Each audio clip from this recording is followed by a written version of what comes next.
Hello everyone, welcome back to our YouTube channel.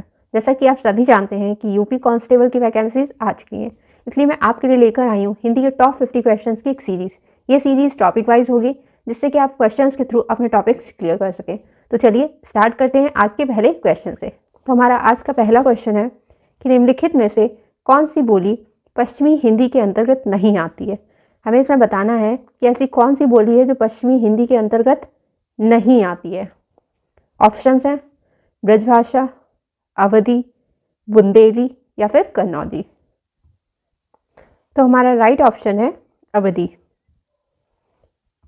अब हम देख लेंगे कि पश्चिमी हिंदी के अंतर्गत कौन कौन सी बोलियां आती हैं। तो आप जानते हैं कि पश्चिमी हिंदी का विकास किससे हुआ है? तो सौरसेनी अपभ्रंश से हुआ है। किससे हुआ है? सौरसेनी अपभ्रंश से माना जाता है पश्चिमी हिंदी का विकास। सौरसेनी अपभ्रंश से माना जाता है पश्चिमी हिंदी का विकास। इसका पश्चिमी हिंदी का विकास। और आप जानते हैं पश्चिमी हिंदी के अंतर्गत कितनी बोलियां आती हैं? तो पश्चिमी हिंदी के अंतर्गत 5 बोलियां आती हैं। कितनी? 5 बोलियां आती हैं। अब वह कौन कौन सी हैं? तो 5 बोलियां कौन कौन सी हैं? पहली है हमारी बुंदेली, बुंदेली, कन्नौजी, बुंदेली, कन्नौजी, खड़ी बोली, खड़ी बोली। खड़ी बोली को हम किस नाम से जानते हैं? खड़ी बोली को कौरवी के नाम से जानते हैं। नेक्स्ट है ब्रिजभाषा, ब्रिजभाषा। फिफ्थ है हरियाणवी। हरियाणवी को हम किस नाम से जानते हैं? तो हरियाणवी को हम बांगरू के नाम से जानते हैं, बांगरू के नाम से जानते हैं। और खड़ी बोली को कौरवी नाम किसने दिया था? तो ये नाम दिया था राहुल सांकृत्यायन ने। किसने? राहुल सांकृत्यायन ने। तो ये हो गया आपका पश्चिमी हिंदी। पश्चिमी हिंदी का विकास किससे माना जाता है? सौरसेनी अपभ्रंश से माना जाता है। किससे? सौरसेनी अपभ्रंश से माना जाता है। और इसके अंतर्गत कितनी बोलियां आती हैं? तो 5 बोलियां आती हैं। कौन कौन सी? बुंदेली, कन्नौजी, खड़ी बोली, ब्रिजभाषा और हरियाणवी। खड़ी बोली को हम किसके नाम से जानते हैं? कौरवी के नाम से जानते हैं। इसको ये नाम किसने दिया था? तो ये नाम दिया था राहुल सांकृत्यायन ने। हरियाणवी को हम किस नाम से जानते हैं? बांगरू के नाम से जानते हैं। नेक्स्ट क्वेश्चन देखेंगे। रामपुर, मुरादाबाद, बिजनौर, मेरठ, देहरादून का मैदानी भाग और सहारनपुर की बतानी है कि कौन सी बोली है। तो आपके कौन कौन से? रामपुर, मुरादाबाद, बिजनौर, मेरठ, देहरादून का मैदानी भाग और सहारनपुर के आसपास कौन सी बोली बोली जाती है, हमको ये बताना है। तो ऑप्शन है गढ़वाली, ऑप्शन है गढ़वाली, छत्तीसगढ़ी, खड़ी बोली या फिर बांगरू। तो हमारा राइट ऑप्शन है खड़ी बोली। यानी इन क्षेत्रों में कौन सी बोली बोली जाती है? खड़ी बोली बोली जाती है। अब देख लेंगे खड़ी बोली कहाँ कहाँ पर बोली जाती है। तो खड़ी बोली बोली जाती है आपकी दिल्ली में। कहाँ पर? दिल्ली में, मेरठ, दिल्ली, मेरठ, कहाँ पर? और सहारनपुर में बोली जाती है। दिल्ली, मेरठ, सहारनपुर में। और कहाँ पर?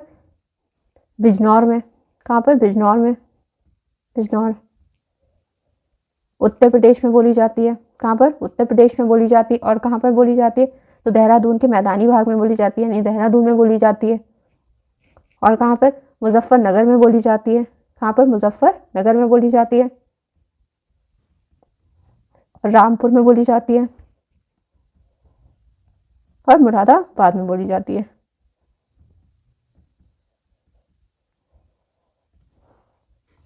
तो खड़ी बोली कहाँ कहाँ पर बोली जाती है? दिल्ली में बोली जाती है, मेरठ में बोली जाती है, सहारनपुर में बोली जाती है, बिजनौर, उत्तर प्रदेश, देहरादून, मुजफ्फरनगर, रामपुर और मुरादाबाद में बोली जाती है। अब देख लेंगे कि गढ़वाली, गढ़वाली कहाँ पर बोली जाती है? तो गढ़वाली आपकी बोली जाती है टिहरी गढ़वाल, उत्तराखंड में, यानी ये उत्तराखंड में बोली जाती है। कहाँ पर? उत्तराखंड में बोली जाती है गढ़वाली। छत्तीसगढ़ी कहाँ पर बोली जाती है? तो छत्तीसगढ़ में बोली जाती है। कहाँ पर? छत्तीसगढ़ में बोली जाती है, छत्तीसगढ़ में। और बांगरू कहाँ पर बोली जाती है? तो बांगरू को आप जानते हैं किस नाम से जानते हैं? हरियाणवी के नाम से जानते हैं। तो ये कहाँ पर बोली जाती है?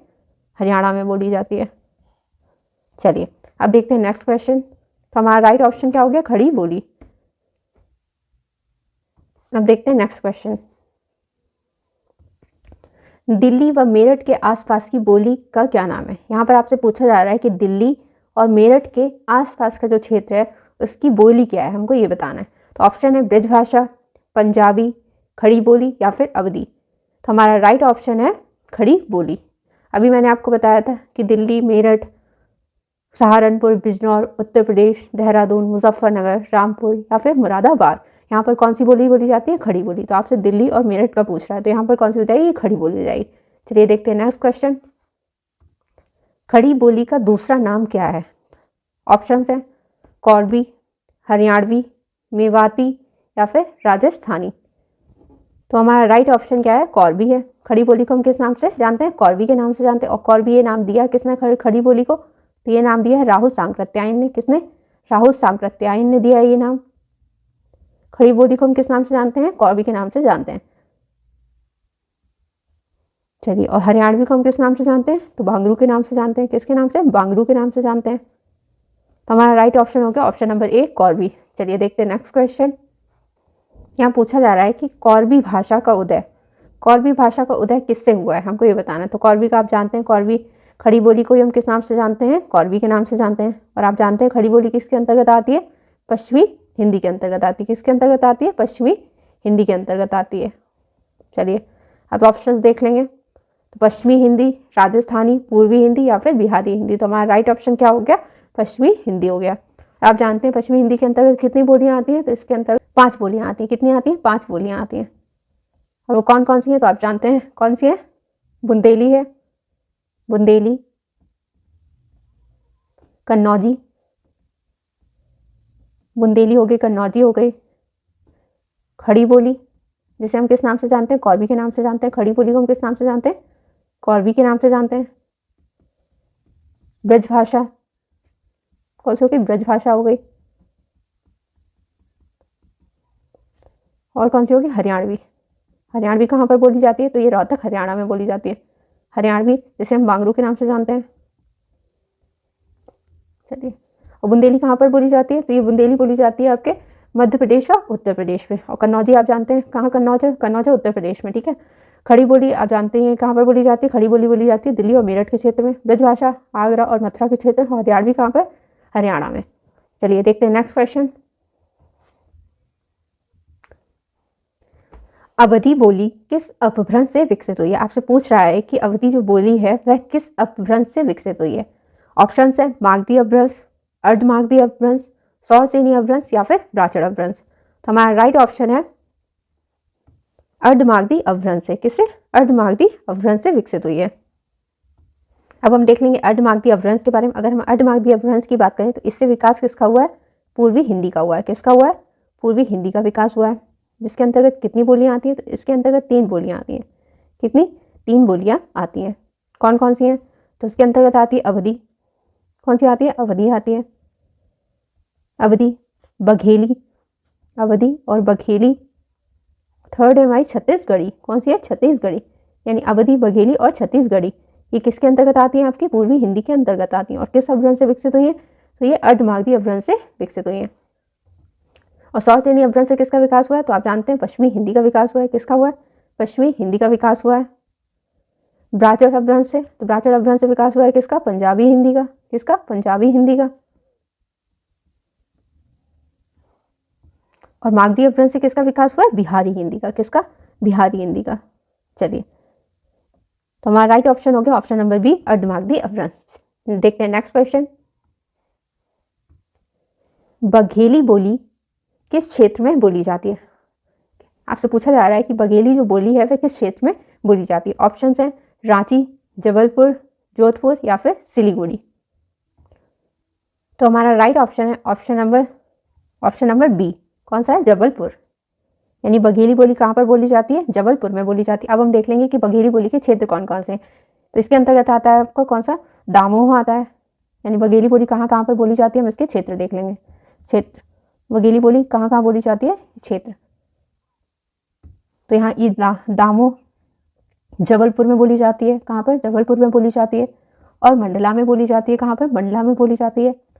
बालाघाट में बोली जाती है। फतेहपुर में बोली जाती है। फतेहपुर में बोली जाती है। हमीरपुर में बोली जाती है। और बांदा में बोली जाती है। कहाँ पर? बांदा में बोली जाती है। तो ये हो गए इसके कुछ क्षेत्र। कहाँ कहाँ पर? दामोह, जबलपुर, मंडला, बालाघाट, फतेहपुर, हमीरपुर या फिर बांदा। तो आपसे पूछा क्या गया था जबलपुर के बारे में? तो जबलपुर बघेली कहाँ पर बोली जाती है? जबलपुर में बोली जाती है। चलिए नेक्स्ट क्वेश्चन देखेंगे। रामचरितमानस की भाषा है, आपसे किसकी भाषा पूछा जा रहा है? रामचरितमानस की भाषा पूछी जा रही है। अवधी है, ब्रज है, खड़ी बोली या फिर भोजपुरी। तो ये किस भाषा में लिखा गया रामचरितमानस? अवधी में लिखा गया है। किसमें? अवधी में लिखा गया। रामचरितमानस लिखा किसने? तो इसे लिखा है तुलसीदास ने। किसने लिखा है? तुलसीदास ने लिखा है। और जिसे पूरा करने में टाइम कितना लगा था? तो इसको पूरा करने में टाइम लगा था 2 वर्ष। कितने? 2 वर्ष 7 माह और 26 दिन का समय लगा था। 2 वर्ष 7 माह और 26 दिन का समय लगा था किसको? रामचरितमानस को पूर्ण करने में। और ये किसने लिखी है? तो ये लिखी है तुलसीदास ने। और किस भाषा में लिखी है? अवधी में लिखी है। तो हमारा राइट ऑप्शन हो गया ऑप्शन नंबर ए, अवधी। नेक्स्ट क्वेश्चन देखेंगे। मलिक मोहम्मद जायसी ने किस भाषा का सरल और साधारण रूप अपनाया था? किसका सरल और साधारण रूप अपनाया था? किसने? मलिक मोहम्मद जायसी ने। खड़ी बोली का, अवधी का, छत्तीसगढ़ी का या फिर ब्रज भाषा का? तो हमारा राइट ऑप्शन है ऑप्शन नंबर बी, अवधी। यानी मलिक मोहम्मद जायसी ने किस भाषा को सरल और साधारण रूप में अपनाया था? अवधी को। किसको? अवधी को। अगर हम इनकी भाषा की बात करें, मलिक मोहम्मद जायसी की जो भाषा थी वह ठेठ अवधी थी। कैसी? ठेठ अवधी थी। और इन्होंने रचनाएं अपनी किसमें की थी? तो इन्होंने अपनी सारी रचनाएं किसमें की थी? अवधी में की थी। किसमें? अवधी भाषा में की थी। अवधी भाषा में की थी इन्होंने। चलिए तो हमारा राइट ऑप्शन हो गया अवधी। नेक्स्ट क्वेश्चन देखेंगे।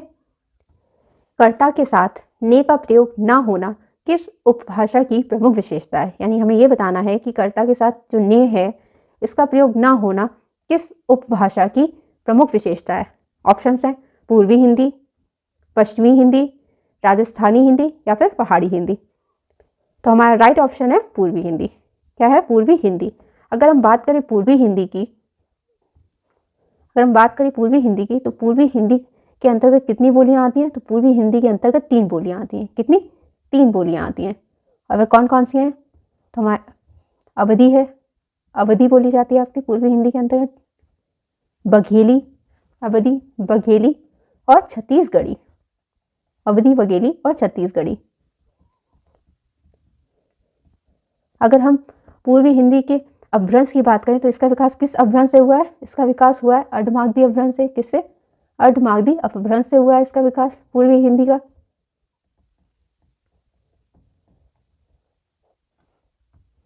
तो अगर आपसे क्वेश्चन किया जाता कि कर्ता के साथ ने का प्रयोग ना होना किस उपभाषा की, किस बोली की प्रमुख विशेषता, अगर यहाँ पर बोली कर देते तो बोली की प्रमुख विशेषता अगर आपसे पूछा जाता और वहाँ आपको ये ऑप्शंस दे रखे होते तो आपके ये सही होते। कौन कौन से? अवधी अगर दे रखा हो तो अवधी सही होता, बघेली होता तो बघेली, या फिर छत्तीसगढ़ी होता तो छत्तीसगढ़ी। ये आप याद रखेंगे। चलिए नेक्स्ट क्वेश्चन देखेंगे। निम्नलिखित बोलियों में से पूर्वी हिंदी की बोली नहीं है। हमें ये बताना है कि ये जो बोलियां दे रखी हैं उनमें से पूर्वी हिंदी की बोली कौन सी नहीं है? ऑप्शंस है अवधी, छत्तीसगढ़ी, भोजपुरी या फिर बघेली। तो हमारा राइट ऑप्शन है भोजपुरी। अगर आप पूर्वी हिंदी की बोलियां जानते होंगे तो आप ये क्वेश्चन इजीली कर पाएंगे। तो अभी मैंने आपको बताई थी कौन कौन सी है पूर्वी हिंदी के अंतर्गत बोलियां आती है। तो आपकी अवधी आती है। कौन सी? अवधी आती है, बघेली आती है, अवधी, बघेली और छत्तीसगढ़ी। अवधी, बघेली और छत्तीसगढ़ी। ये मैं बार बार इसलिए लिख रही हूँ ताकि आपको याद हो जाए, क्योंकि बोलियां इजीली लर्न नहीं होती हैं, इसलिए मैं बार बार आपके सामने वही लिख रही हूँ ताकि आप साथ साथ आप उसको लर्न भी करते जाएं। बार बार लिखूंगी तो आपके दिमाग में जाएगा और आपको ही लर्न होती जाएगी। तो चलिए देखते हैं नेक्स्ट क्वेश्चन। सेम वही क्वेश्चन। यह बोली पूर्वी हिंदी वर्ग की बोली नहीं है। हमें ये बताना है कि पूर्वी हिंदी वर्ग की बोली कौन सी नहीं है। तो अब ऑप्शंस हैं अवधी, छत्तीसगढ़ी, बघेली या फिर बुंदेली। तो हमारा राइट ऑप्शन है बुंदेली। और हमारी पूर्वी हिंदी की बोलियां कौन कौन सी हैं? तो अवधी है, बघेली है और छत्तीसगढ़ी है। चलिए देखते हैं नेक्स्ट क्वेश्चन। पंवारी इनमें से किस बोली से संबंधित है? यहाँ पर क्या होगा? पंवारी होगा। पंवारी इनमें से किस बोली से संबंधित है? ऑप्शंस हैं ब्रज भाषा से, खड़ी बोली से, बुंदेली से या फिर अवधी से। तो हमारा राइट ऑप्शन है बुंदेली। पंवारी हमारी किस बोली से संबंधित है? तो बुंदेली से संबंधित है। अब इसके बारे में थोड़ा देख लेंगे। बुंदेली की अगर बात करें तो इसकी कुछ उपबोलियाँ हैं। किसकी? बुंदेली की। बुंदेली की कुछ उपबोलियाँ हैं। और पंवारी भी एक क्या है? उपबोली है। किसकी? बुंदेली की। तो इसकी कुछ उपबोलियाँ हैं, उनको देख लेंगे। तो पंवारी हो गई आपकी पहली, पंवारी, भदावरी, राठौरी। तो ये सब क्या हो गई? ये उपबोलियाँ हो गई किसकी? बुंदेली की। चलिए आपसे पूछ सकता है कि भदावरी इनमें से किस बोली से संबंधित है, तो बुंदेली से संबंधित है। राठौरी आपसे पूछी जा सकती है, और पवारी तो मोस्ट इंपॉर्टेंट है ही। चलिए नेक्स्ट क्वेश्चन देखते हैं। हड़ौती बोली कहाँ बोली जाती है? आपसे पूछ रहा है कि हड़ौती जो बोली है वह कहाँ बोली जाती है। ऑप्शंस हैं उत्तर प्रदेश, हरियाणा, राजस्थान या फिर मध्य प्रदेश। तो अगर हम बात करें तो हमारा राइट ऑप्शन है ऑप्शन नंबर सी, राजस्थान। अगर हम बात करें हड़ौती की, तो जयपुरी जो हमारी शैली, जयपुरी जो हमारी बोली है, कौन सी? जयपुरी। जयपुरी को हम अन्य किन नामों से जानते हैं? तो जयपुरी को हम हड़ौती और ढूंढाड़ी के नाम से जानते हैं। किन के नाम से जानते हैं? हड़ौती और ढूंढाड़ी के नाम से जानते हैं। हड़ौती बोली और ढूंढाड़ी बोली के नाम से जानते हैं। ढूंढाड़ी बोली के नाम से जानते हैं। अगर हम हड़ौती बोली के क्षेत्र की बात करें तो यह बोली जाती है राजस्थान के कोटा में। कहाँ पर? राजस्थान के कोटा में बोली जाती है, यानी हम कह सकते थे कोटा में बोली जाती है। राजस्थान की कोटा, बूंदी तथा चित्तौड़गढ़ जिले में। कहाँ पर? चित्तौड़गढ़ जिले में बोली जाती है। ये चित्तौड़गढ़ जिले में बोली जाती है। और कहाँ पर? तो ये आपकी कहाँ पर बोली जाती है? राजस्थान की कोटा में बोली जाती है, बूंदी में बोली जाती है और चित्तौड़गढ़ जिले में बोली जाती है। तो हमारा इस क्वेश्चन का राइट आंसर है राजस्थान। चलिए देखते हैं नेक्स्ट क्वेश्चन। जयपुरी का स्थानीय नाम है। हमें यहाँ पर बताना है कि जयपुरी जो बोली है उसका स्थानीय नाम क्या है। इसका जयपुरी बोली का स्थानीय नाम बताना है। तो ऑप्शंस हैं दारसाड़ी, बागड़ी, ढूंढाड़ी या फिर कोरमांचल। अगर आपने इससे पहले वाला क्वेश्चन अच्छे से समझा होगा तो आप इसका आंसर इजीली दे पाएंगे। तो हमारा राइट ऑप्शन है ढूंढाड़ी। और हम इसको जयपुरी को और किस नाम से जानते हैं? तो जयपुरी को हड़ौती नाम से भी जानते हैं। किसके नाम से जानते हैं? हड़ौती के नाम से भी जानते हैं। हड़ौती के नाम से जानते हैं। और किसके नाम से जानते हैं? ढूंढाड़ी के नाम से जानते हैं। किससे? ढूंढाड़ी के नाम से भी जानते हैं। चलिए नेक्स्ट क्वेश्चन देखेंगे। निम्न में से कौन सी बोली उत्तर प्रदेश की नहीं है? हमको ये बताना है कि कौन सी बोली उत्तर प्रदेश की नहीं है। ऑप्शंस है मेवाती, कन्नौजी, भोजपुरी या फिर ब्रिजभाषा। तो अगर हम बात करें मेवाती की, तो मेवाती आपकी किसकी बोली है? ये राजस्थानी हिंदी की बोली है। किसकी? राजस्थानी हिंदी की बोली है। तो राजस्थानी हिंदी की बोली है, तो इसका मतलब ये कहाँ पर बोली जाती होगी? ये हरियाणा और राजस्थान के आसपास बोली जाती होगी। कहाँ पर? हरियाणा और राजस्थान के आसपास बोली जाती होगी। हरियाणा एवं राजस्थान के आसपास। अगर हम बात करें कन्नौजी की, तो कन्नौजी आप जानते हैं किसके अंतर्गत आती है? पश्चिमी हिंदी के अंतर्गत आती है। और ये कहाँ पर बोली जाती है? तो ये बोली जाती है आपके कन्नौज में। कहाँ पर? कन्नौज में। और कन्नौज आपका कहाँ पर है? उत्तर प्रदेश में है। कहाँ पर? उत्तर प्रदेश में है आपका कन्नौज। अगर हम बात करें ब्रिजभाषा की, तो ब्रिजभाषा आपकी कहाँ पर बोली जाती है? ये बोली जाती है आपके मथुरा, आगरा,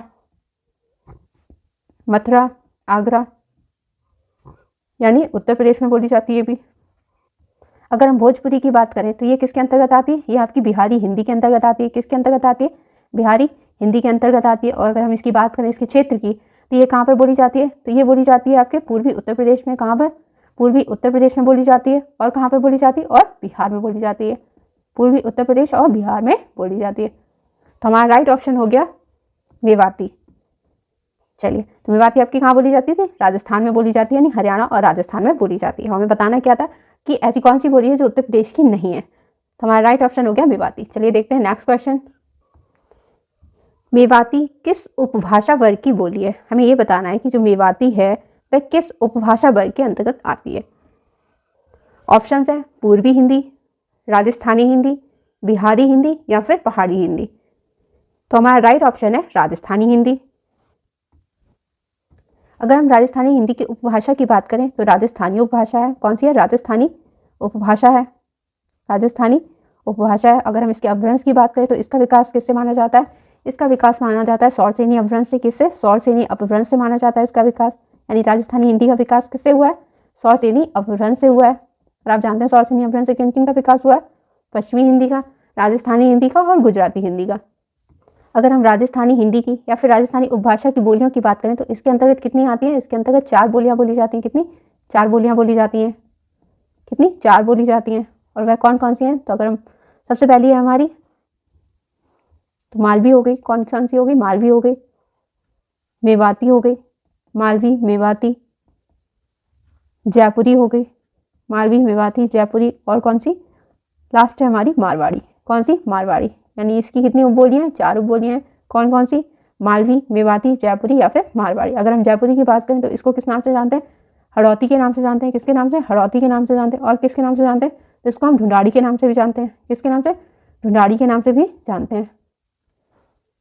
अगर हम पहाड़ी हिंदी की बात करें तो इसके अंतर्गत कितनी बोलियां आती हैं, इसके अंतर्गत भी 3 बोलियां आती हैं। कितनी, 3 बोलियां आती हैं। और वो कौन कौन सी हैं, तो अगर इनकी बात करी जाए तो इनके अंतर्गत आती है मंडियाली। कौन कौन सी आती है, मंडियाली आती है, मंडियाली, गढ़वाली और कुमायूनी, मंडियाली, गढ़वाली और कुमायूनी।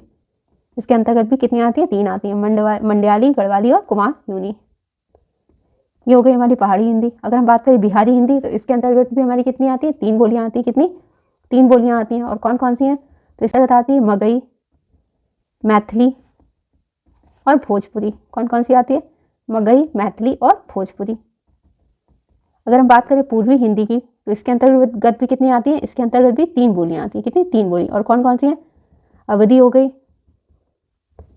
बघेली, अवधी, बघेली और छत्तीसगढ़ी, अवधी, बघेली और छत्तीसगढ़ी।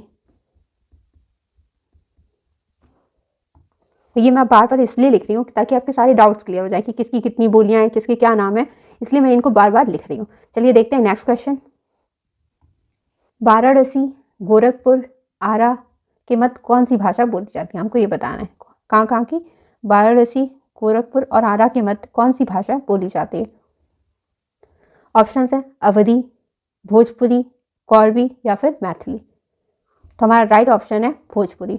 अगर हम बात करें भोजपुरी की तो भोजपुरी आपकी कहाँ पर बोली जाती है, तो भोजपुरी बोली जाती है बनारस में। कहाँ पर, बनारस में, जौनपुर में, बनारस, जौनपुर, मिर्ज़ापुर। आपको ये क्षेत्र याद रखने पड़ेंगे, कुछ बोलियों के आपको क्षेत्र लर्न होने चाहिए। कौन कौन सी खड़ी बोली होगी, भोजपुरी होगी, ब्रज भाषा हो गई, तो ये आपको लर्न करने पड़ेंगे। बनारस, जौनपुर, मिर्ज़ापुर, गाजीपुर, बलिया, गोरखपुर, बलिया, गोरखपुर, आजमगढ़, बस्ती, शाहाबाद, चंपारण और सारण। तो यानी हम कह सकते हैं कि ये कहाँ कहाँ पर बोली जाती है, पूर्वी उत्तर प्रदेश में बोली जाती है और बिहार में बोली जाती है भोजपुरी। तो ये होगा हमारा right option, option number B, Bhojpuri. चलिए नेक्स्ट क्वेश्चन पे चलते हैं। क्वेश्चन है मैथिली बोली के लोकप्रिय कवि हैं। मैथिली बोली के हमें क्या बताने हैं, लोकप्रिय कवि बताने हैं। ऑप्शन है तुलसीदास, जायसी, विद्यापति या फिर नंददास। तो हमारा राइट ऑप्शन है विद्यापति। क्या, विद्यापति। अगर हम विद्यापति की बात करें तो इनको मैथिल कोकिल की उपाधि दी गई थी। किसकी उपाधि दी गई थी, इनको मैथिल कोकिल की उपाधि दी गई थी, मैथिल कोकिल की उपाधि दी गई थी, मैथिल कोकिल की उपाधि दी गई थी इन्हें। अगर हम बात करें इनकी रचना की तो इनकी रचना कौन सी है, इनकी रचना है पदावली। कौन सी है रचना इनकी, इनकी रचना है पदावली। और इसमें किसका वर्णन किया है, अगर हम बात करें तो मैथिली बोली में राधा कृष्ण की प्रेम लीलाओं का वर्णन किया गया है। इसमें किसका वर्णन किया गया है, मैथिली बोली में जिसका राधा कृष्ण का वर्णन किया गया है, यानी राधा कृष्ण का वर्णन किया गया है, राधा कृष्ण की प्रेम लीलाओं का वर्णन, राधा कृष्ण की प्रेम लीलाओं का वर्णन किया गया है। इसमें किस भाषा में किया गया है, तो मैथिली में किया गया है। किसमें, मैथिली में किया गया है। तो हमारा राइट ऑप्शन हो गया ऑप्शन नंबर सी, विद्यापति। चलिए नेक्स्ट क्वेश्चन पे चलते हैं। निम्नलिखित युग्मों में से कौन सा युग्म गलत है, हमें ये बताना है कि जो ये युग्म दे रखे हैं इनमें से कौन सा एक गलत है। अवधि आपकी पूर्वी हिंदी की बोली है, तो अवधि किसकी है, पूर्वी हिंदी की है, ये सही है। ब्रज भाषा की अगर बात करें तो ब्रज भाषा आपकी पश्चिमी हिंदी की बोली है, तो हाँ है। इसके अंतर्गत कितनी, 5 बोलियां आती हैं। पूर्वी हिंदी की बात करें तो पूर्वी हिंदी के अंतर्गत आपकी भोजपुरी आती है, नहीं, भोजपुरी आती है किसके अंतर्गत, बिहारी हिंदी के अंतर्गत। किसके अंतर्गत आती है, बिहारी हिंदी के अंतर्गत आती है भोजपुरी। तो हमारा ये हो गया रॉन्ग। अगर खड़ी बोली की बात करें तो खड़ी बोली आपकी पश्चिमी हिंदी के अंतर्गत आती है, बिल्कुल आती है। तो हमारा राइट ऑप्शन क्या होगा, ऑप्शन नंबर सी, भोजपुरी। हमें क्योंकि गलत बताना था यहाँ पर। चलिए नेक्स्ट क्वेश्चन देखेंगे। तो गाजीपुर में बोली जाने वाली प्रमुख बोली है, हमें यहाँ पर बताना है कि गाजीपुर की प्रमुख बोली कौन सी है। ऑप्शन है अवधी, भोजपुरी, खड़ी बोली या फिर बघेली। तो हमारा राइट ऑप्शन है option number B, Braj Bhojpuri. कौन सी? भोजपुरी। अगर हम भोजपुरी की बात करें तो ये उत्तर प्रदेश में सर्वाधिक बोले जाने वाली बोली है, यानी भोजपुरी आपकी सबसे ज़्यादा कहाँ बोली जाती है? उत्तर प्रदेश में बोली जाती है। अगर हम इसके क्षेत्र की बात करें तो इसके अंतर्गत आपकी भोजपुरी कहाँ पर बोली जाती है? बनारस में बोली जाती है। कहाँ पर? बनारस में। जौनपुर में बोली जाती है। बनारस, जौनपुर, मिर्ज़ापुर, बनारस, जौनपुर, मिर्ज़ापुर। गाजीपुर में बोली जाती है। कहाँ पर? गाजीपुर में बोली जाती है। गोरखपुर में बोली जाती है। और कहाँ पर बोली जाती है? आजमगढ़ में बोली जाती है। आजमगढ़। बलिया में भी बोली जाती है। बलिया, बस्ती, शाहाबाद, चंपारण और सारण। तो आपकी भोजपुरी कहाँ कहाँ पर बोली जाती है? बनारस में बोली जाती है, जौनपुर, मिर्ज़ापुर, गाजीपुर, गोरखपुर, आजमगढ़, बलिया, बस्ती, शाहाबाद, चंपारण और सारण में बोली जाती है। तो ये हो गया भोजपुरी के बारे में। आपको कुछ जो बोलियां हैं उनको, उनके जो क्षेत्र है उनको आपको लर्न करना पड़ेगा। जैसे हो गई खड़ी बोली, हो गई ब्रज भाषा, हो गई भोजपुरी, हो गई। तो ये जो बोलियां हैं वो आपको उनके बारे में अच्छे से पता होना चाहिए और उनके क्षेत्र के बारे में पता होना चाहिए। चलिए चलते हैं नेक्स्ट क्वेश्चन पे। क्वेश्चन है, बिहार की राजधानी पटना किस बिहारी बोली क्षेत्र में स्थित है? हमें ये बताना है कि बिहार की जो राजधानी है पटना वह किस बिहारी बोली क्षेत्र में स्थित है। तो हमारा राइट ऑप्शन है ऑप्शन नंबर सी, मगही। अगर हम बात करें तो बिहारी हिंदी की अगर बोलियों की बात करें तो आप जानते हैं कौन कौन सी हैं? मगही है, मैथिली है, भोजपुरी है। कौन कौन सी? मगही, मैथिली और भोजपुरी। अगर हम मगही के क्षेत्र की बात करें कि ये कहाँ कहाँ पर बोली जाती है, तो ये बोली जाती है आपकी पटना में। कहाँ पर?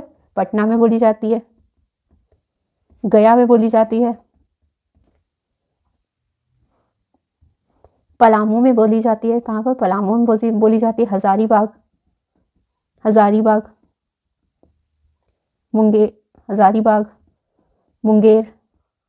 और कहाँ पर बोली जाती है? भागलपुर में बोली जाती है। ये हो गए मगही के क्षेत्र। कहाँ कहाँ पर बोली जाती है? तो ये बोली जाती है पटना में, गया, पलामू, हजारीबाग, मुंगेर और भागलपुर में। तो ये हो गया आपका मगही। चलिए नेक्स्ट क्वेश्चन देखते हैं। उत्तर प्रदेश में कौन सी भाषा नहीं बोली जाती है? हमें क्या बताना है कि उत्तर प्रदेश में कौन सी भाषा नहीं बोली जाती है। तो ऑप्शंस हैं ब्रज भाषा, कन्नौजी, अवधी या फिर पहाड़ी। तो हमारा राइट ऑप्शन है ऑप्शन नंबर डी, पहाड़ी। हमारा right option option number D है, कौन सा? पहाड़ी। अगर हम उत्तर प्रदेश की भाषा की बात करें, अगर हम ब्रज भाषा की बात करें तो ये कहाँ पर बोली जाती है? आगरा या मथुरा के आसपास के क्षेत्र में। कहाँ पर? आगरा या मथुरा के आसपास, यानी ये भी उत्तर प्रदेश की हो गई। कन्नौज की बात करें तो ये कहाँ पर बोली जाती है? कन्नौज में बोली जाती है। कहाँ पर? कन्नौज। और कन्नौज कहाँ का है आपका? उत्तर प्रदेश से संबंधित है। अवधी की बात करें तो अवधी आपकी कहाँ पर है? अवधी आपकी बोली जाती है लखनऊ में। कहाँ पर? लखनऊ में बोली जाती है, यानी ये भी उत्तर प्रदेश से संबंधित हो गई। और पहाड़ी आप जानते हैं कहाँ से? पहाड़ी से, ये आपकी पहाड़ी क्षेत्र से संबंधित हो गई। तो चलिए नेक्स्ट क्वेश्चन देखते हैं। अब यहाँ से देखेंगे हम हिंदी की संवैधानिक स्थिति से संबंधित प्रश्न, जो आपके एग्जाम के लिए मोस्ट इंपॉर्टेंट है और यहाँ से क्वेश्चन जरूर बनते हैं आपके। तो चलिए स्टार्ट करते हैं। और यहाँ से जितने आप क्वेश्चन हैं वो सारे मोस्ट इंपॉर्टेंट, तो आप उनको अच्छे से लर्न कीजिएगा। नेक्स्ट अगर हम देखते हैं तो भारतीय संघ की राजकीय भाषा है, आपसे पूछा जा रहा है कि भारतीय संघ की राजकीय भाषा कौन सी है। ठीक है, तो ऑप्शन हैं देवनागरी लिपि में हिंदी, या फिर हिंदी और अंग्रेजी, या फिर अंग्रेजी, हिंदी, अंग्रेजी और उर्दू। अगर हम बात करें इसके राइट ऑप्शन की, तो राइट ऑप्शन है हमारा देवनागरी लिपि में हिंदी। किसमें? देवनागरी लिपि में हिंदी। तो भारतीय जो संघ है, भारतीय संघ की जो राजभाषा है वह हिंदी है और लिपि कौन सी है? देवनागरी है। अगर हिंदी की बात करें तो हिंदी भारत की राजभाषा है। क्या है? भारत की राजभाषा है। और इसको राजभाषा का दर्जा कब दिया गया था? तो इसको राजभाषा का दर्जा दिया गया था 14 सितंबर 1949 को। कब दिया गया था? 14 सितंबर 1949 को। यानी हिंदी हमारी क्या है? हिंदी भारत की राजभाषा है। क्या है? भारत की राजभाषा है। भारत की राजभाषा है। और इसको राजभाषा का दर्जा कब दिया गया था? तो इसको राजभाषा का दर्जा दिया गया था 14 सितंबर 1949 को। 1949 को। और इसी दिन को, यानी 14 सितंबर के बाद 1949 को हमारी हिंदी को किसका दर्जा दिया गया था? भारत की राजभाषा का दर्जा दिया गया था। उसके बाद से हम प्रतिवर्ष हिंदी दिवस किस दिन मनाते हैं? तो हिंदी दिवस को हम प्रतिवर्ष 14 सितंबर को मनाते हैं। हिंदी दिवस हम कब मनाते हैं? प्रतिवर्ष 14 सितंबर को मनाते हैं। कब? 14 सितंबर को। चलिए, तो हमारा राइट ऑप्शन कौन सा हो गया? देवनागरी लिपि में हिंदी। चलिए नेक्स्ट क्वेश्चन देखते हैं।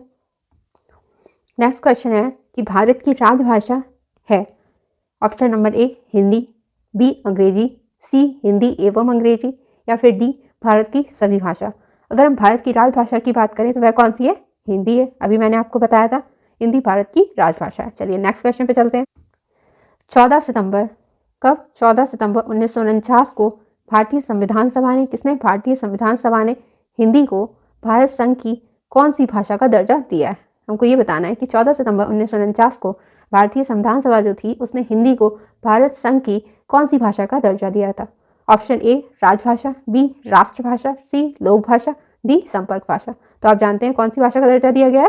राजभाषा का दर्जा दिया गया है। चलिए देखते हैं नेक्स्ट क्वेश्चन।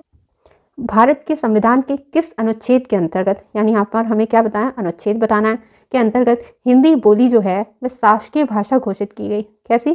शासकीय भाषा घोषित की गई थी। ऑप्शन है 315 अनुच्छेद, या फिर अनुच्छेद नंबर 343, या फिर अनुच्छेद 370, या फिर अनुच्छेद 51 ए। तो हमारा राइट ऑप्शन नंबर बी 343। अगर हम बात करें तो इसका वर्णन किसमें किया गया है? तो इसका वर्णन भाग 17 में किया गया है, भाग 17 में, और अनुच्छेद 343 एक में किया गया है। अनुच्छेद 343 एक में कहा गया है कि संघ की जो राजभाषा है वह क्या होगी? हिंदी होगी। संघ की राजभाषा हिंदी होगी।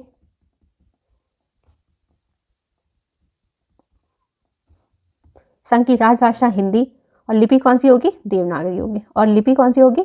देवनागरी होगी।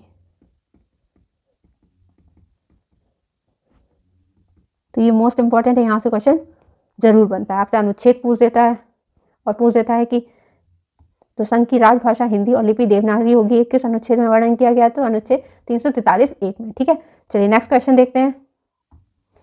भारतीय संविधान में हिंदी भाषा को मान्यता कब प्रदान की गई थी?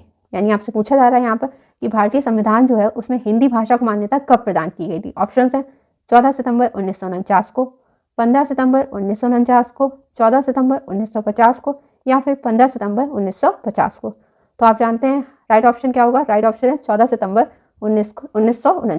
कब? 14 सितंबर 1949 को। यानी हमारी हिंदी भाषा को मान्यता कब प्रदान की गई थी भारतीय संविधान के द्वारा? 14 सितंबर 1949 को। चलिए चलते हैं नेक्स्ट क्वेश्चन पे। किस तिथि को हिंदी को राजभाषा बनाने का निर्णय लिया गया था? यानी हमें वह डेट बतानी है जिसमें हिंदी को राजभाषा बनाने का निर्णय लिया गया था। तो ऑप्शन है ऑप्शन नंबर ए 15 अगस्त 1947 को, बी 26 जनवरी 1950 को, सी 14 सितंबर 1949 को, या फिर ऑप्शन डी 14 सितंबर 1950 को। तो हिंदी भाषा को राजभाषा बनाने का निर्णय कब लिया गया था? 14 सितंबर 1949 को। आपको ये डेट अच्छे से लर्न करनी है। और प्रतिवर्ष इसी डेट को कब मनाया जाता है? हिंदी दिवस मनाया जाता है। कब? 14 सितंबर को। चलिए नेक्स्ट क्वेश्चन देखेंगे। संविधान के किस अनुच्छेद में हिंदी को राजभाषा तथा इसकी लिपि देवनागरी को स्वीकार किया गया है? तो यहाँ पर हमें बताना है कि कौन सा ऐसा अनुच्छेद है जिसमें हिंदी को ऐसा बोला गया है कि हिंदी को राजभाषा तथा इसकी जो लिपि है वह क्या होगी? देवनागरी होगी। तो ऑप्शन है 353, 351, या फिर 343, या फिर 344। तो हमारा राइट ऑप्शन है ऑप्शन नंबर सी 343। चलिए नेक्स्ट देखेंगे। भारतीय संविधान में किस भाषा को राजभाषा के रूप में स्वीकार किया गया है? अंग्रेजी को, उर्दू को, हिंदी, या फिर तमिल को? तो हमारा राइट ऑप्शन है ऑप्शन नंबर सी हिंदी। चलिए नेक्स्ट क्वेश्चन देखेंगे। संविधान के किस अनुच्छेद यानी 351 में किस विषय का वर्णन किया गया है? यानी संविधान के अनुच्छेद 351 में किस विषय का वर्णन है? तो संघ की राजभाषा का, उच्चतम न्यायालय की भाषा का, या फिर पत्राचार की भाषा का, या फिर हिंदी भाषा के विकास संबंधित निर्देश का? तो हमारा राइट ऑप्शन है ऑप्शन नंबर डी हिंदी भाषा के विकास संबंधित निर्देश का। और इसमें कहा गया है कि संघ सरकार का यह उत्तरदायित्व होगा कि वह हिंदी के प्रचार प्रसार के लिए कार्य करे। तो अनुच्छेद 351 क्या कहता है? अनुच्छेद 351 कहता है कि संघ सरकार का यह उत्तरदायित्व होगा, किसका? संघ सरकार का यह उत्तरदायित्व होगा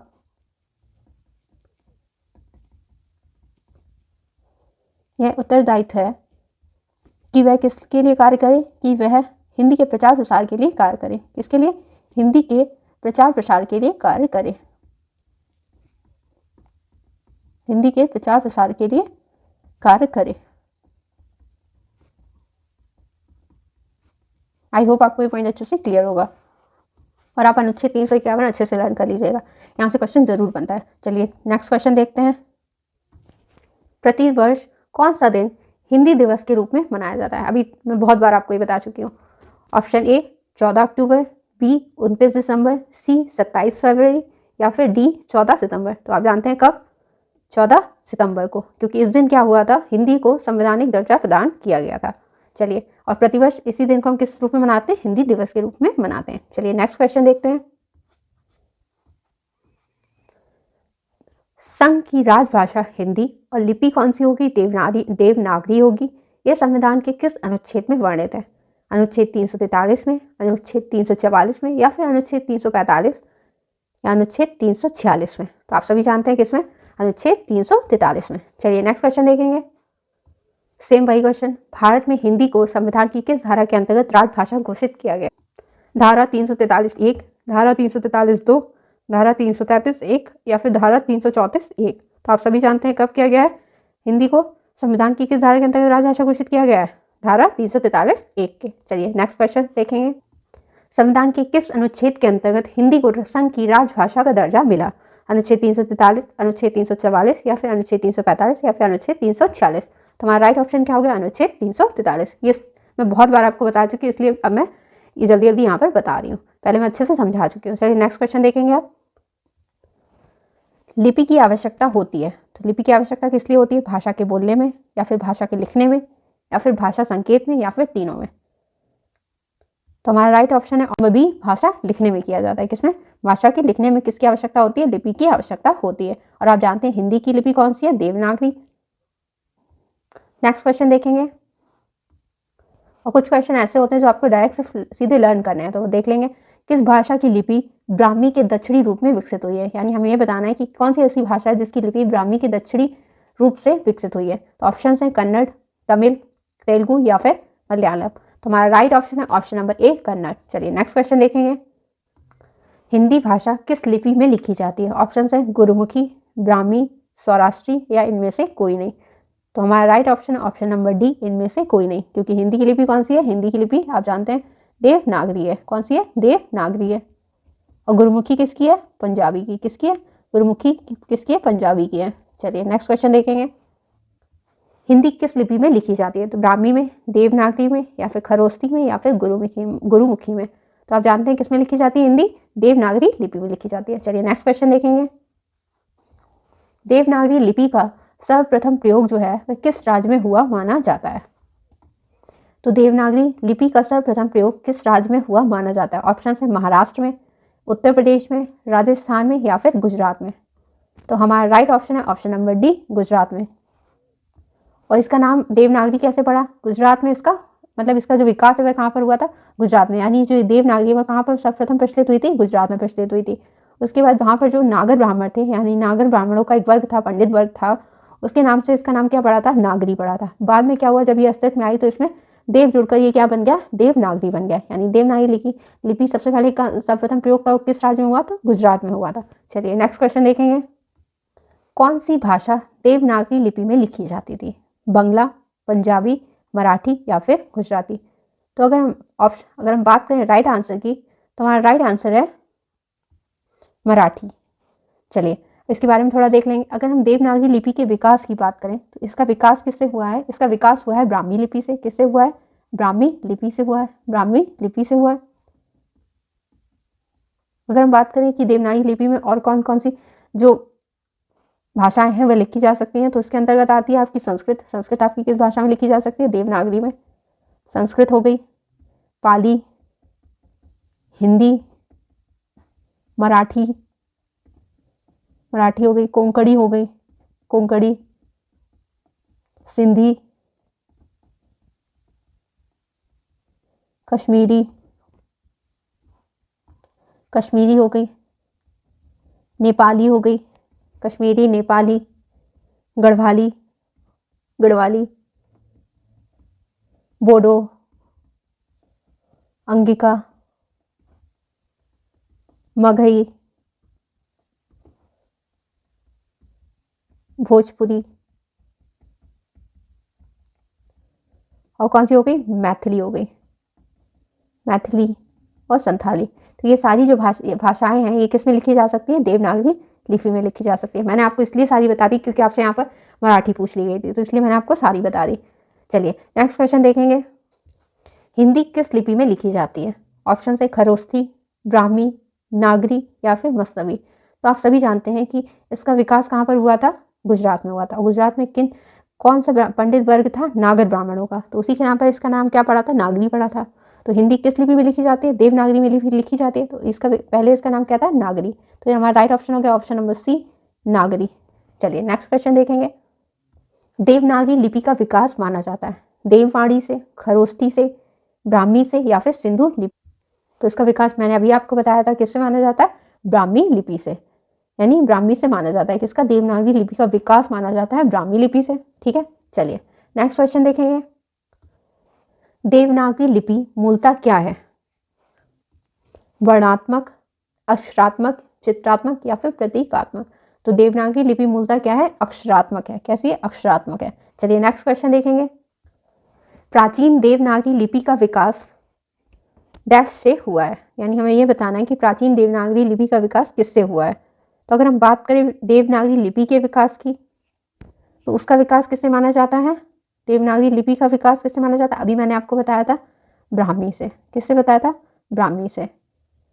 मगर अगर प्राचीन देवनागरी लिपि का विकास पूछा जाए तो किससे होगा? तो ऑप्शन है कुटिल लिपि, सेमेलिट लिपि, गुरुमुखी लिपि या फिर नेपाली लिपि। तो हमारा राइट ऑप्शन है ऑप्शन नंबर ए, कुटिल लिपि। अगर आपसे प्राचीन देवनागरी लिपि पूछी जाएगी तो कौन सी हो जाएगी, कुटिल लिपि हो जाएगी। कौन सी हो जाएगी, कुटिल लिपि हो जाएगी। अगर आपसे सिर्फ देवनागरी पूछेगी, देवनागरी लिपि का विकास किससे हुआ है, तो आप कहेंगे ब्राह्मी लिपि से हुआ। अगर प्राचीन देवनागरी लिपि पूछ दी जाएगी तो आप कुटिल लिपि से करेंगे। ठीक है, चलिए नेक्स्ट क्वेश्चन देखें, नागरी लिपि सुधार समिति के संयोजक थे। तो आपसे पूछे जा रहे हैं कि नागरी लिपि सुधार समिति है, उसके संयोजक कौन थे?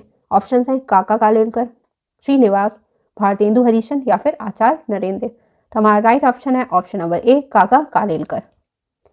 तो हिंदी साहित्य सम्मेलन का जो इंदौर अधिवेशन था उसमें गांधी जी क्या रहे थे, सभापति के रहे थे। तो उसमें उन्होंने नागरी लिपि में सुधार के लिए एक लघु समिति गठित की थी और जिसके संयोजक कौन बनाए गए थे, काका कालेलकर बनाए गए थे। और इस समिति द्वारा कितने 14 सुझावों को सम्मेलन में स्वीकार किया गया था।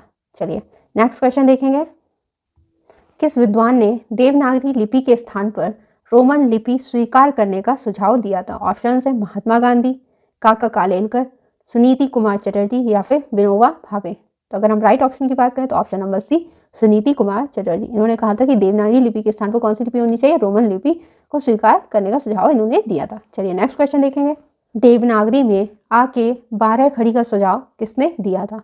ऑप्शन है नरेंद्र देव ने, डॉक्टर श्याम सुंदर दास ने, काका कालेलकर ने या फिर विनोबा भावे ने।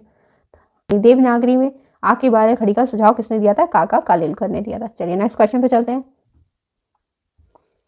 उत्तर प्रदेश सरकार द्वारा वर्ष 1947 में गठित देवनागरी लिपि सुधार समिति के अध्यक्ष थे। ऑप्शन हैं डॉक्टर धीरेन्द्र वर्मा, संपूर्णानंद, आचार्य नरेंद्र या इनमें से कोई नहीं। तो हमारा राइट ऑप्शन है ऑप्शन नंबर सी, आचार्य नरेंद्र देव। तो उत्तर प्रदेश सरकार ने वर्ष 1947 में, कब, 1947 में देवनागरी लिपि में सुधार के लिए एक समिति का गठन किया था। और समिति कौन सी थी? आचार्य नरेंद्र देव समिति। किसका? आचार्य नरेंद्र देव समिति का गठन किया था और जिसके अध्यक्ष कौन थे? आचार्य नरेंद्र देव थे। चलिए नेक्स्ट क्वेश्चन देखेंगे, पंजाबी की लिपि है, हमें ये बताना है कि पंजाबी की लिपि कौन सी है, देवनागरी, गुरुमुखी, फारसी या फिर रोमन। तो आप जानते हैं देवनागरी किसकी लिपि है? हिंदी की। तो गुरुमुखी किसकी लिपि है? पंजाबी की। तो ऑप्शन नंबर बी। चलिए नेक्स्ट क्वेश्चन देखें, देवनागरी लिपि का सर्वप्रथम प्रयोग कहाँ हुआ था? पाणिनिकृत अष्टाध्यायी में, अपभ्रंश साहित्य में, अमीर खुसरो की पुस्तकों में या जयभट्ट के शिलालेख में। हमारा राइट ऑप्शन होगा ऑप्शन नंबर डी, जयभट्ट के शिलालेख में। अगर हम बात करें जयभट्ट की तो ये गुजरात के शासक हैं। कहाँ के? गुजरात के शासक हैं और इन्होंने अपने शिलालेख में देवनागरी लिपि का सर्वप्रथम प्रयोग किया था। चलिए नेक्स्ट क्वेश्चन देखेंगे, उत्तर प्रदेश सरकार द्वारा गठित लिपि सुधार परिषद की 28 और 29 नवंबर की जो बैठक हुई थी, कब? 1953 में। इसकी अध्यक्षता किसने की थी? तो अगर हम इसकी अध्यक्षता की बात करें तो ऑप्शंस हैं, तत्कालीन उपराष्ट्रपति डॉक्टर जाकिर हुसैन ने, तत्कालीन उपराष्ट्रपति डॉक्टर सर्वपल्ली राधाकृष्णन ने, तत्कालीन उपराष्ट्रपति श्री वी गिरी ने और तत्कालीन उपराष्ट्रपति श्री BD जत्ती ने। तो हमारा राइट ऑप्शन होगा ऑप्शन नंबर बी, तत्कालीन राष्ट्रपति डॉक्टर सर्वपल्ली राधाकृष्णन ने। चलिए नेक्स्ट क्वेश्चन देखेंगे। तो रिक्त स्थान की पूर्ति करें। आपसे पूछा गया है कि विभाषा में डैश मिल सकती है। तो सबसे पहली बात कि विभाषा होता क्या है? तो विभाषा एक प्रांत या उपप्रांत में प्रचलित होती है। क्या होता है? विभाषा क्या होती है? विभाषा होता है कि एक प्रांत या उपप्रांत में ये प्रचलित होती है, एक प्रांत में या फिर एक प्रांत या उपप्रांत में ये प्रचलित होती है, प्रांत में प्रचलित होती है। और इसमें क्या होता है कि स्थानीय वेदों के आधार पर कई बोलियां प्रचलित होती हैं। यानी जैसे जैसे स्थानीय भेद होगा, स्थानीय भेदों के आधार पर